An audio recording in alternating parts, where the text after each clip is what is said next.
Yang mulia, Saudara Qin, Anda harus berhati-hati. Melihat Qin Yichen, yang berubah menjadi streamer, Jin Wumei tidak bisa berhenti khawatir. Dia tahu betul bahwa Yang Mulia pergi untuk membalas dendam. Yin Hong, bagaimanapun, membawa tangannya ke samping dan menggelengkan kepalanya sambil tersenyum.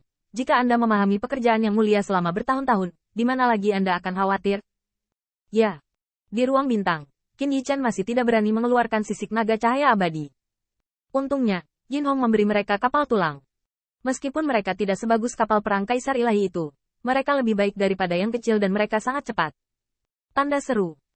Menembak, setelah berbulan-bulan terbang, melihat sungai bintang yang tidak teratur di belakangnya, dan kemudian melihat langit berbintang di depannya, Qin Yichen dan Yao Tian saling memandang, dan mereka semua tersenyum.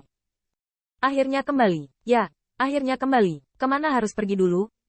Qin Yichen berpikir sejenak, jika kamu tidak terburu-buru, kembalilah ke rumahku dulu. Oke, dalam beberapa bulan terakhir, dunia Baifang sangat sibuk. Bahkan Qin Yichen tidak tahu bahwa Jin di Divine Emperor hadir di Istana Raja Monster Wolf. Kaisar Ilahi Jin Lei tidak muncul sampai dia merasakan napas Yin Hong. Lebih dari 100.000 Vingods meninggal secara tragis. Anda tahu, Vingods ini bukanlah orang yang tidak dikenal. Sejauh pewaris Kaisar Monster Kaisar Ilahi, bahkan jika mereka lebih lemah, mereka juga pewaris Raja Iblis dari semua pihak. Dapat dikatakan bahwa Qin Yichen menyinggung Vingods dari dunia Baifang.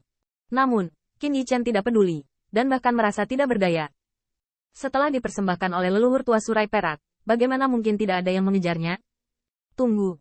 Selama 2 bulan berikutnya, Qin Yichen menatap sebuah bintang dan menatap langit berbintang. Dia bisa melihat bintang itu meledak di langit, tetapi itu seperti daun maple di akhir musim gugur, dan perlahan-lahan layu. Ini adalah kampung halaman Patriark Feng Tian. Qin Yichen ingat dengan jelas bahwa dia keluar dari sini. Cabang klan Phoenix. Qin Yichen mengangguk berat, bahkan tidak sabar. Wajahnya dipenuhi dengan cinta yang dalam. Mudah debu. Akhirnya, Yao Tian mengingatkan, hati-hati, bintang ini dilarang, dan klan Phoenix. Singkatnya, mari kita lihat apakah ada orang luar. Ketika Qin Yichen keluar, dia tidak merasakan banyak hal, tetapi saat alam dan mata tumbuh sekarang, merangsang mata, Anda dapat melihat bintang ini menghantui lapisan kabut hitam yang samar. Tulisan tangan Demon Rache. Mata Qin Yichen semakin dingin. Larangan ini sepenuhnya mencakup kampung halaman klan Phoenix garis keturunan ini. Diperkirakan inilah yang dikatakan Feng Tian. Jangan berani menjadi dewa. Namun, sepertinya itu harus diatur oleh Demon Sovereign. Itu tidak bisa menghentikan kita. Qin Yichen melihat ke bawah lagi, dan setelah memastikan bahwa tidak ada tamu asing di klan Phoenix, dia berubah menjadi aliran cahaya dan menukik ke arah bintang merah menyala. Ziyun mengikuti dari belakang, tapi aku mendengar suara lembut di hatiku. Ziyun, kakak iparmu, apakah ada di sini? Ya, Phoenix Clan, di depan Feng Tian. B duduk di ujung wanita cantik. Selama beberapa tahun, dia tidak meninggalkan jejak tahun di wajahnya, tetapi membuatnya lebih bermartabat. Terutama kerja keras bertahun-tahun ini telah membuat Feng Qianshui lebih anggun dan transenden. Itulah mengapa garis keturunan ras Phoenix bangun.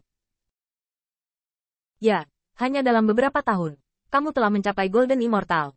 Mungkin, alam Yichen tidak setinggi kamu. Feng Qianshui menuangkan teh untuk Feng Tian dengan senyuman ringan, menunjukkan gaya semua orang dengan setiap gerakan. Patriark tertawa. Setiap kali suaminya pergi, kami juga berpikir demikian.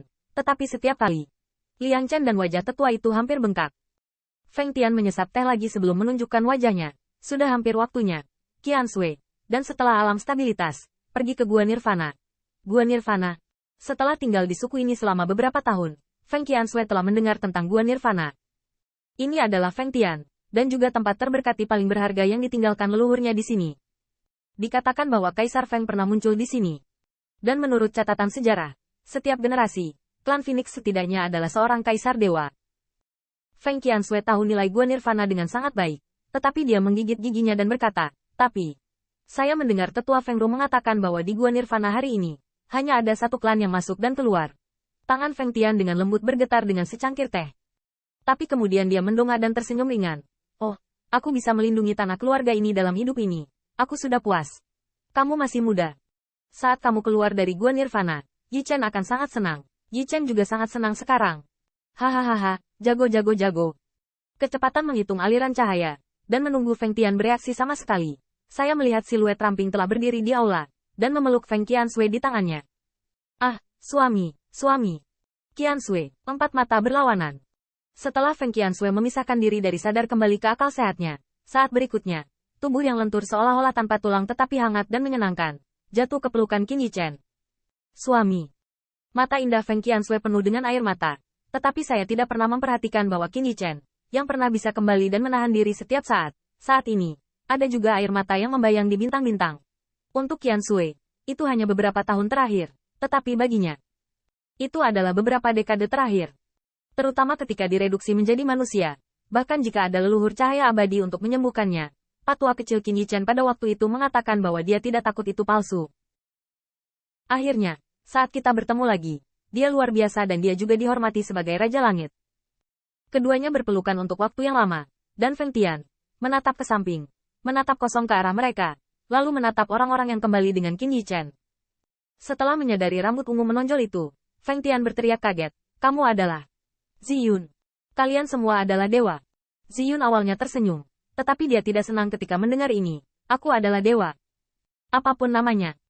Tunggu sebentar. Pernyataan ini sepertinya benar. Feng Tian memandang Qin Yichen lagi. Tiba-tiba memikirkan sesuatu. Dan tiba-tiba berteriak kaget. Tidak bagus. Teriakan kaget ini langsung menakuti Feng Qianshui dari pelukannya. Feng Tian dengan cemas berkata, "Yichen, aku punya larangan di sini. Pergilah." Namun, sudut mulut Qin Yichen berkedut. Apalagi yang dia lakukan? Hanya untuk hal kecil ini. Mengganggu reuninya dengan Qianshui. Uhuk-uhuk, saudara Feng Tian. Jangan khawatir. Larangan itu ditinggalkan oleh penguasa iblis. Kamu tidak bisa melihat kami. Kamu. Feng Tian tertegun. Meskipun dikejutkan oleh ranah Qin Yichen, dia masih merasa bahwa Qin Yichen membual. Namun, Qin Yichen dapat menceritakan detail larangan itu dengan santai. Cukup untuk melihat kekuatannya yang luar biasa. Kamu bukan. Feng Tian melihat sekeliling sebentar. Tetapi kemudian tiba-tiba pulih. Anda tidak dapat menilai seseorang dari penampilannya. Bahkan Qin Yichen tidak bisa membantu tetapi bahkan larangan Demon Sovereign. Setelah Feng Tian menghela nafas lega, dia sangat gembira. "Aku belum melihatmu dalam beberapa tahun. Kamu telah banyak berubah." Qin Yichen tertawa, memegang tangan Feng Qianshui dan ingin melanjutkan. Tetapi yang terakhir memperhatikan Yao Tianyi, dan mau tidak mau menundukkan kepalanya karena malu. "Ada tamu."